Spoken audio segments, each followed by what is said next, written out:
శ్రీమద్భగవద్గీత 4వ అధ్యాయం జ్ఞానకర్మ సన్యాసయోగం 20వ శ్లోకం. త్యక్త్వా కర్మఫలాసంగం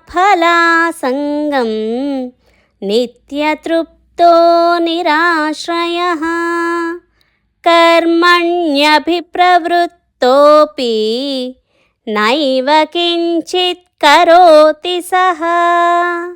ఈ శ్లోకం యొక్క తాత్పర్యం: శ్రీకృష్ణుడు పలికెను, సమస్త కర్మలందును వాటి ఫలితములనందును సర్వదా ఆసక్తిని వీడి ప్రాపంచిక ఆశ్రయరహితుడై పరమాత్మయందే నిత్యతృప్తుడైన పురుషుడు కర్మలను చక్కగా ఆచరించిన వాస్తవముగా వాటికి అనగా కర్మలకు కర్త కాడు.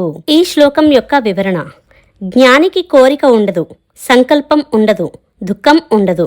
ఒక్క ముక్కలో చెప్పాలంటే జ్ఞాని ఒక ముక్త పురుషుడు. జ్ఞాని పరిస్థితులకు బానిస కాదు, పరిస్థితులను తనకు బానిసగా చేసుకుంటాడు. నిత్యతృప్త, ఎప్పుడూ తృప్తిగానే ఉంటాడు. నిరాశ్రయ, ఎవరి మీద భావపరంగా ఆధారపడడు. అతను కర్మ చేసి ఫలాన్ని ఆశిస్తాడు, కానీ ఆశించిన ఫలం పొందకపోతే నిరాశ చెందడు.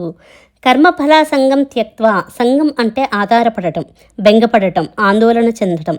త్యక్త్వా, జ్ఞాని వీటన్నిటిని వదిలివేశాడు.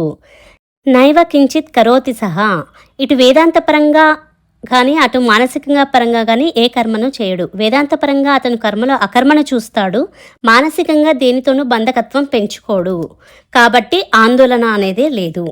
జ్ఞాని పరిస్థితులు ఎలా ఉన్నా ఎక్కడ ఉన్నా ముక్త పురుషుడు కాగలడు.